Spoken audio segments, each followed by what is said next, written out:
como el sol que sale por el este. La gente lo aceptó como lo más natural del mundo. Vivimos mucho tiempo en que la gente, como hoy, mucha gente considera normal que debiera haber una censura y que cuando sale una señorita enseñando el hombro, o cuando un cura sale en malas condiciones, o cuando pasan muchas cosas, mucha gente dice, y eso piensa todavía, y eso porque lo permiten, ¿no? Yo creo que España es un país que en su cultura la libertad es un concepto mal digerido, porque hemos tenido siempre mucha censura en la propia cultura, ¿no? En la familia, en el colegio, el ejército lo hemos tomado como una cosa muy seria, la iglesia, por supuesto, las misas, el infierno. Entonces es un país que ha estado muy atemorizado. Y eso ha producido a su vez los grandes libertarios, claro, los grandes anarquistas, los grandes rebeldes. Entonces somos una especie de, no sé si exagero, pero como de monjas y putas, en cierto modo, ¿no? Porque aquí la gente está o muy refrenada y no se atreve a decir nada, o el que se atreve, ya si no rompe un plato, cree que no es bastante, ¿no? Y eso hace difícil la convivencia.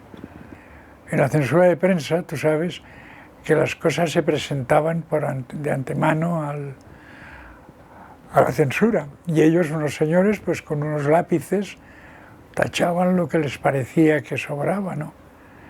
Y en los teatros, las obras de teatro, pues igual, tachaban lo que creían que sobraba. Y esa idea del lápiz rojo que te vigila, esa es una idea que cualquiera que se dedicara a mi profesión y tuviera una actitud un poco crítica, pues siempre tenía problemas, ¿no? Así que yo tuve, uno de los más cómicos que tuve, porque tuve varios cómicos, fue una vez que vino aquí Grotowski. Entonces a mí me llamaron del ministerio, me dijeron, mira Monleón, como este tío va a hablar de cosas muy raras, nos gustaría que vinieras a comer con nosotros, te sentamos a su lado y cuando diga cosas raras que nadie sabemos de qué va, pues tú intervienes y no quedaremos como gente tonta. Y yo pues allí que me fui al lado de Grotowski, que me hicieron un gran favor, porque conocí a un personaje fundamental en el teatro moderno, y estuvimos hablando continuamente. Y entonces él me dio unas fotos, porque él tenía muy la idea de que el actor se tendría que despojar, que el teatro estaba lleno de riqueza decorativa que sobraba, que el teatro debía estar más desnudo, él empleaba mucho la palabra despojarse, desnudo, y él me dio unas fotos de una de sus funciones, y había un actor y una actriz que estaban pues muy despojados de ropa, no desnudos en absoluto, pero con una actitud hablando y tal, bueno. Y yo de pronto lo publiqué, lo incluí en la revista, y los mismos que me habían invitado unos días antes para que hablara con Grotowski, me llamaron y me dijeron que cómo me atrevía yo a publicar esas fotografías. Y yo decía, ¿y por qué no? Yo les explicaba, es que miren, el despojamiento, según Grotowski, bueno, y dicho en términos coloquiales, esto a lo mejor no debo decirlo aquí, pero estaban convencidos que era gente allí que estaba desnuda haciendo pornografía, ¿no? Y haciendo esto y haciendo lo otro. Y yo, que entonces era además una persona muy tímida y yo que estaba con que ver a Grotowski había sido una de las cosas más importantes de mi vida, pues resultó que habíamos estado hablando de putas, vamos, porque esas fotos nos denunciaban, ¿no?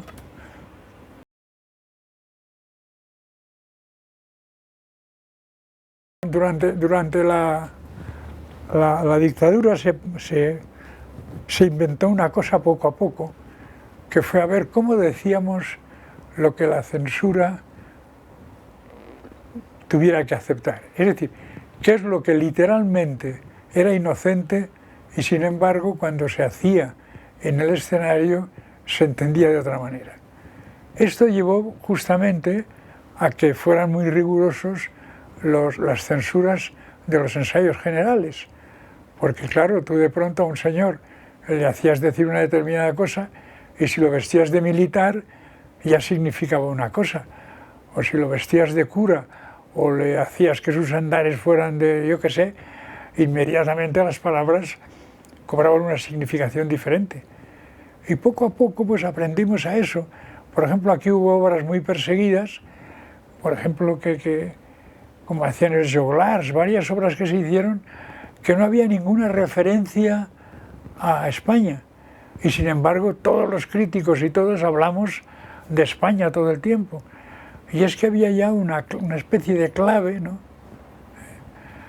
Y entonces, pues eso nos enseñó a escribir sabiendo, una cosa, que muchas cosas no se podían decir, y dos, que había que conseguir que el lector la recibiera. Y bueno, y a partir de eso, pues yo también, como todos, participé de esa escritura cómplice, ¿no? No de todo había que eran tontos y habían que lo captaban y lo aceptaban, se prestaban al juego, para no aparecer como los censores que prohíben. Y además muchas veces parecía que se habían dejado, o que los habías engañado, y luego te guiñaban el ojo, lo cual comprendías que no los habías engañado para nada. Pero de pronto en aquel momento era muy... Mira, tuvimos una gente que cuando estaban frente al poder les gustaba mucho aparecer del poder, pero cuando tenían a alguien que consideraban un intelectual o un no sé qué, procuraban parecer como intelectuales, disconformes, o sea, un personaje extraño que genera las dictaduras, ¿sabes? Que es como muy censor, muy tonto, muy torpe, pero él tiene conciencia de esa imagen que proyecta y le gusta ver si puede demostrar que sí, yo soy censor, pero... Y bueno, de esos también, naturalmente, nosotros nos aprovechábamos, ¿no?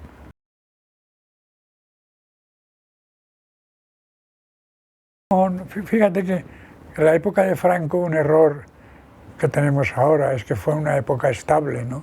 Y no, los 40 años esos fueron muy variables.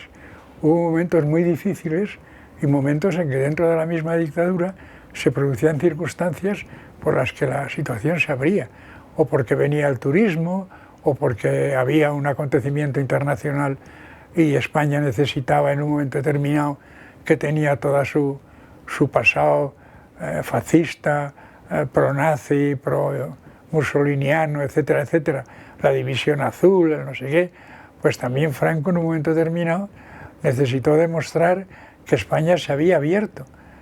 Y entonces en una serie de cosas que se consideraba que no herían, digamos, a la legitimidad de la victoria, para entendernos, pues ahí empezaron a crearse poco a poco bolsas de libertad. Y de hecho yo, que también dirigí una revista de cine, Nuestro Cine, pues de pronto en Nuestro Cine, el nuevo cine español, la llegada de directores como Berlanga, como Saura, todo eso es gente que pudo y pudimos aprovecharnos, que también para el gobierno llegó un momento, el gobierno de la dictadura, en que era muy interesante dar una imagen de que no era dictador. Y ahí donde podía, en fin, generaba el engaño. Por eso hay mucha gente que cuando nos oye hablar de la censura, como yo te estoy hablando, dicen, ese es un tío exagerado, ese es un tío que será por razones políticas, ese es un...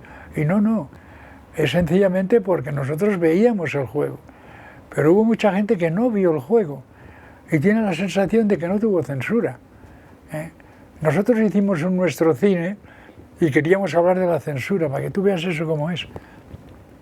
Y dijimos, vamos a nombrar en una revista de cine, pues se nombraban, por ejemplo, 50 películas a lo largo de la revista, en distintos artículos, entrevistas, y vamos a nombrar 50 películas que estén prohibidas en España, para, sin hablar para nada de censura, que el lector leyendo se dé cuenta que ahí estamos hablando de películas fundamentales en el cine contemporáneo y que ninguna se ha hecho en España.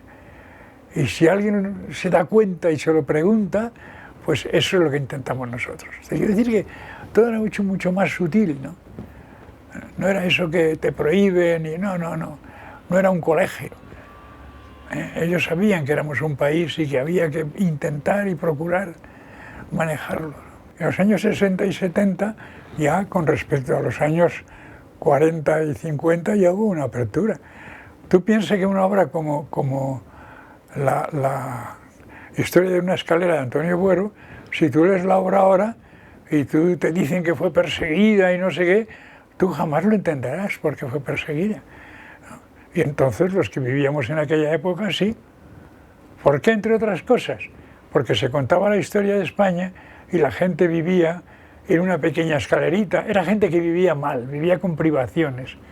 Y en un momento en que se decía en que ni un español sin pan, ni... En fin, cuando la Falange presentaba España como un país próspero y se hablaba del imperio y todas aquellas cosas, el simple hecho de coger personajes que, contemporáneos, no de sainete, sino que tú los identificaras como contemporáneos y que vivieran mal, que pasaran privaciones, eso solo ya se convertía en un ataque a la imagen que el gobierno quería dar de la situación del país, ¿no? O sea que, claro, son circunstancias muy particulares.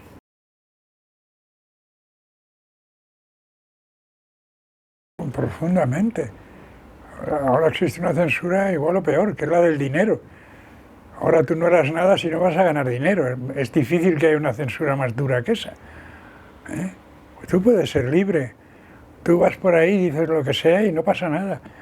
Pero luego a lo mejor ya no te contrata nadie para trabajar. ¿Te parece más duro que eso?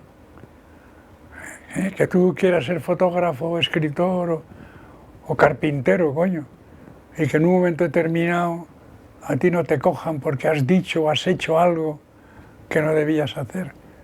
Por eso es muy importante el fenómeno este que se ha producido ahora con los famosos indignados, que más que por lo que hacen o por lo que dicen, lo que es importante es porque aparecen miles de personas, cientos de miles, que se atreven, que cogen una chica y jovencita con su pancarta diciendo no a los no sé qué, no sé cuántos. En España durante siglos eso era impensable.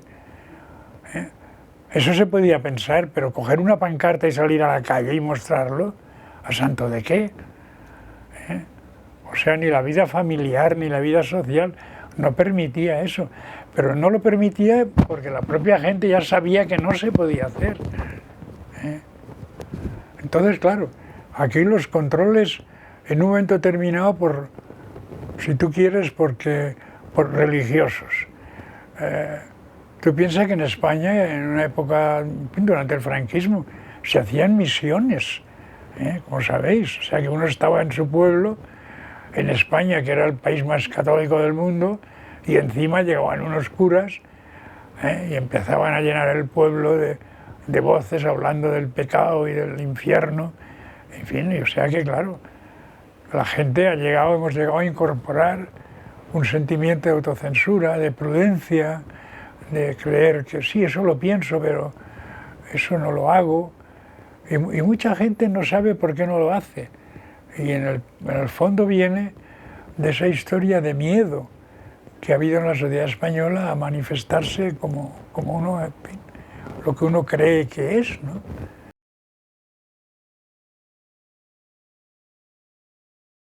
No, yo lo que he sentido es prudencia. Todos los que no eran prudentes estaban callados, porque los callaban. En España no había posibilidad más que dos. O eras héroe una semana y nunca más existías, ni eras útil para nadie, o intentabas ser útil y tenías que ser prudente. Y el que no era prudente no existía, simplemente. Claro, la cultura es muy limitativa. Por ejemplo, todos sabemos que en España y en todas partes, pero en España hay muchos problemas. Sin embargo, hay mucha gente que lo piensa, pero cree que no hay que hablar de eso. Sienten que es un tema incómodo. Hay tertulias y con personas donde si tú introduces un tema conflictivo, inmediatamente se produce que viene ahora, ¿de qué rollo va a hablar ahora? Entonces, en cambio, si hablas de cosas jocosas, divertidas, de tal...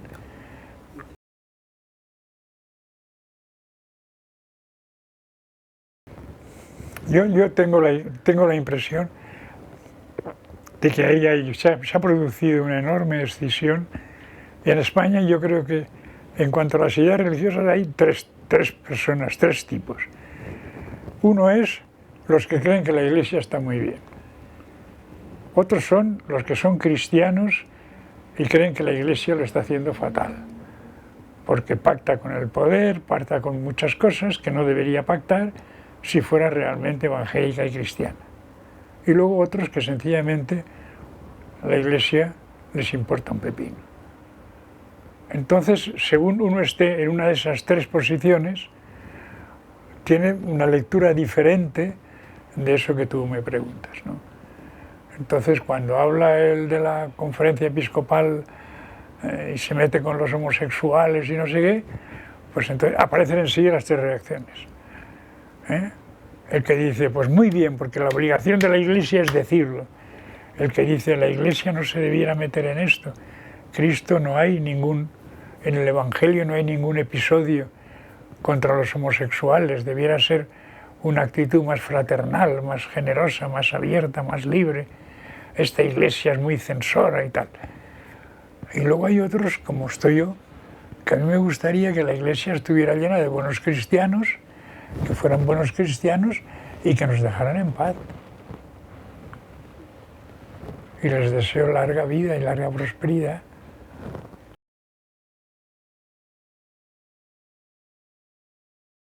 Yo creo que el debate político es curioso, por ejemplo, que la famosa crisis económica ahora es un tema que hablan de él todos los días, pero fijaros que no se está debatiendo el tema. O sea, están los que condenan la crisis económica y echan la culpa, yo creo que con razón, a una serie de sistemas económicos y políticos que han generado la crisis, porque ellos son. Porque ya me dirás tú, el dinero se ha malgastado. ¿Quién se ha malgastado el dinero? No se lo va a gastar el que no tiene. O sea, es por puro principio, ¿no? La deuda externa, ¿quién se ha adeudado? Ni tú ni yo nos hemos adeudado. Bueno, entonces, está eso que es un tema. Y están... Es curioso que hay unas gentes que, a partir de lo que yo te he dicho, sacan una carga durísima contra el gobierno, y los que desde el gobierno dicen hay que ahorrar, el déficit, etcétera, etcétera. Pero ¿por qué no hablamos del problema? ¿Cómo se puede dedicar tanto tiempo y tanta palabrería a hablar de un tema que no entendemos nadie y no nos lo explica nadie? Entonces, claro, ahí tienes tú también otro terreno donde la censura es un tema delicado. Aunque he de decirte una cosa, que yo creo que efectivamente la democracia española, ese no es uno de sus problemas. Hoy ese no es uno de sus problemas. Así como en la época del franquismo la censura era un problema que aparecía en primer término, hoy no es un problema de primer término. Hoy emisoras que están haciendo o han hecho un buen trabajo, de pronto se han cerrado porque económicamente no podían continuar. En otra época no era así. Las cosas se abrían o se cerraban porque al Estado le convenía. Hoy no. Hoy el capitalismo yo creo que ha sembrado una serie de posibilidades horrorosas, puesto que gana el más fuerte, el más hábil, etc. Pero sí hay que decir que el juego del capitalismo ya no es la censura. Porque si una cosa da dinero y es rentable y no sé qué, acaba por hacerse.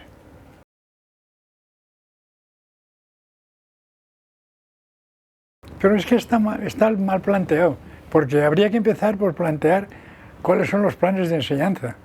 A ti, según te eduquen, te van a educar con un criterio de libertad y de sentido común, o te van a educar pensando que tal cosa es terrible, que tal cosa es espantosa.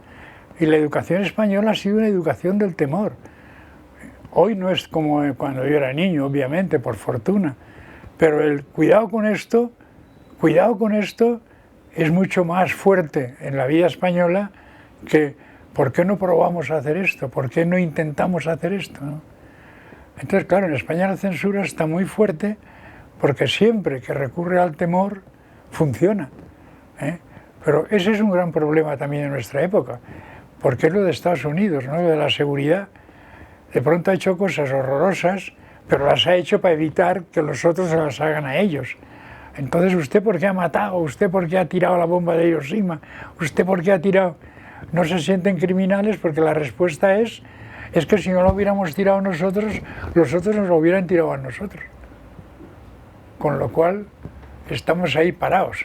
Yo creo que el gran tema de la libertad y la censura está mucho en la educación, porque tendríamos que tener una educación más racional, más comprender que los problemas del mundo son problemas interdependientes, que cuando yo le hago daño a alguien, ese daño no es solo a ese a quien yo le hago el daño, que eso tiene una proyección, y esa visión global que parece que debiera tener la gente porque vivimos con la sociedad, resulta que al final la gente se encierra en su caso singular y dice, no, es que los negros, es que los maricones, es que los rojos.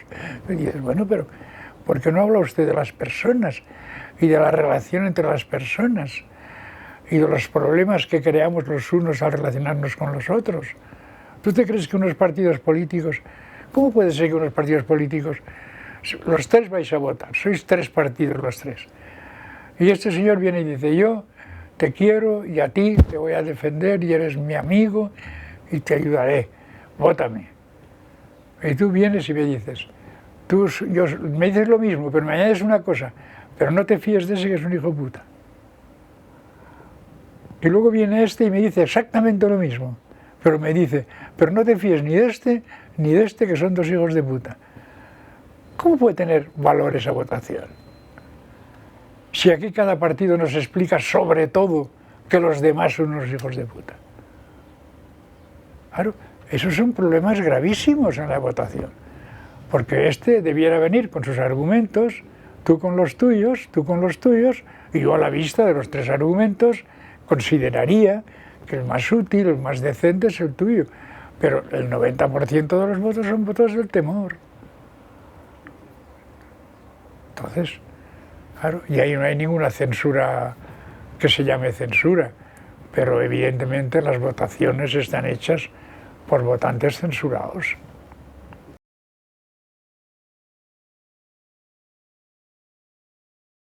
Pero yo creo que el problema de la censura es un problema que está muy ligado a la cultura. Tú no puedes plantearte un problema cultural de un país si no te planteas el problema de la libertad y de la censura. Entonces, el que yo eche sermones sobre la libertad y los sermones que sean, si luego en la política cultural yo no ayudo a un grupo que está haciendo una cosa que vale la pena, si la gente joven se reúne para hacer algo interesante y no recibe ningún apoyo, entonces yo estoy generando un determinado comportamiento. Y hay muchas cosas que yo no necesito censurar, simplemente mi política las excluye. O sea que si tú tienes unos hijos y tu hijo te dice, papá, quiero irme a un concierto formidable, y tu padre te dice a ti, no, haz lo que te dé la gana, pero a ese concierto no vayas, porque claro, y tú además después de 3 días de no ir a ese concierto, pues tú ya tienes una opinión, y poco a poco tú vas siendo el resultado de las limitaciones cotidianas a las que has sido sometido, ¿no? El censor le da igual. Lo que pasa es que si un señor tiene una formación literaria, es más fácil que pueda juzgar un texto que si un señor no tiene formación literaria, ¿no? Entonces, claro, naturalmente los censores podrían ser diferentes. Pero yo personalmente creo que cuando hay un lenguaje que expresa algo y que es coherente, lo puede expresar igual con la palabra que con el cuerpo. Lo que ocurre es que, y eso también es verdad, que en una sociedad como no la española, como las sociedades cristianas, sabéis que al cuerpo le han tenido un gran temor. El cuerpo en sí mismo es como fuente de pecado, ¿eh? Esa obsesión que ha habido por hacer del 6.º mandamiento el mandamiento fundamental para sujetar a los hombres horrorosos, pues eso ha influido en una idea de mujer, que la pobre mujer tenía que ser casta, pura y casi pensar en el amor como con asco, ¿no? A menos que hiciera hijos. Claro. Entonces el hombre, por contra, era el sexo, el tabarab. Y entonces el cuerpo siempre ha sido un motivo obsesivo, y en el teatro, a la hora de poner los trajes, en cualquier cosa que saliera al cuerpo, enseguida iba el miserable a alargar la falda, a tapar el cuello, a tapar el pecho, ¿no? Que eso solo revela una enorme mediocridad cultural. Eso es porque son como son. Yo me acuerdo que no sé si es un dato curioso, pero yo me acuerdo, yo estudié Derecho en Valencia y yo alguna vez iba a una casa de prostitución y allí se armaba un lío cuando iba un tío que era el juez. Y ese juez yo lo veía por la mañana en la audiencia, que era un señor muy serio y muy severo y muy no sé qué, y allí por la tarde se iba al prostíbulo y se quería acostar con 3, y se acostaba con 3, y les tocaba el muslo delante de todos. Era el tío más descarado y más repugnante que te puedes imaginar, ¿no? Y eso no es que sea un caso general, pero el hecho de que haya solo uno que en una ciudad como Valencia no le importara hacer ese papel por la mañana y ese otro papel por la tarde, pues ya demuestra que mucha gente lo entendería. Y que eso es lo terrible. Que así como yo lo estoy criticando, mucha gente habría dicho, hombre, naturalmente, él cuando es juez, ¿cómo se porta? Hombre, cuando es juez es puro, pues entonces... Y claro, eso está en nuestra cultura, ¿no? Es una cultura bastante hipócrita, ¿eh? Luego aquí hemos tenido, yo también creo, un problema de censura que son cosas que subyacen en la vida española. Nosotros éramos una ciudad donde estuvieron los árabes muchos siglos, 8 siglos, y la cultura judía fue importantísima. Y luego llegó el cristianismo. Es un país que se hizo como en el choque, en el odio. Y eso, aunque luego se haya suavizado, es un país que no tenemos una conciencia homogénea. Los españoles sabemos que no existen. La prueba es que el fútbol ganó España la Copa del Campeonato del Mundo y por primera vez, salió España a aplaudir una cosa que España celebraba, porque España no ha celebrado nunca nada. Un grupito de españoles lo ha celebrado, o aquel grupito, o este grupito, o el otro grupito.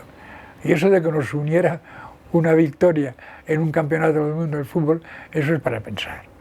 Si tú vas a Francia o a Italia o a Inglaterra, pero sobre todo pensemos en Francia, en Italia, Alemania, la gente o es alemana y punto.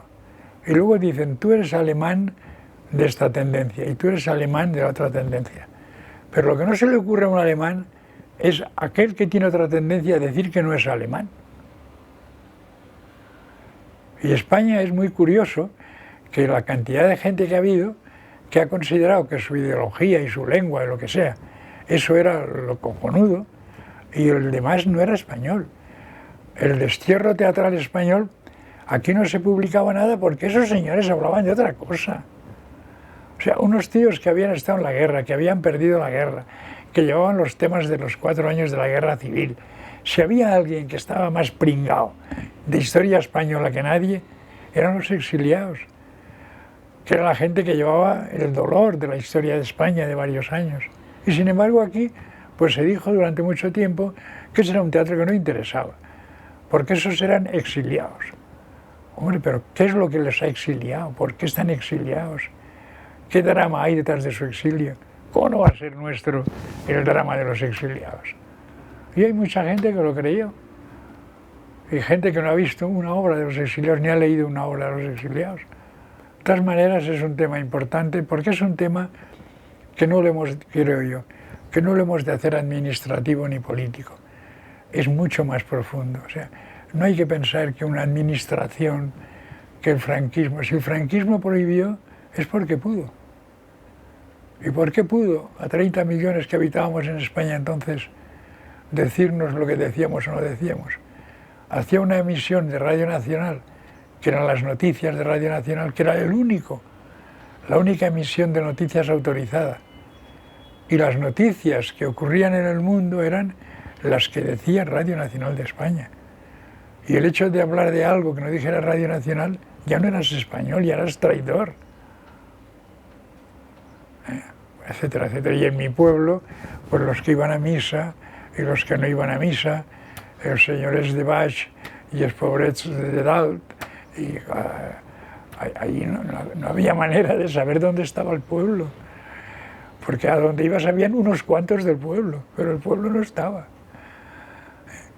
Y eso es lo que genera la imposibilidad de una libertad de comunicación, de un respeto, y la censura ha sido un instrumento fundamental en nuestra segregación.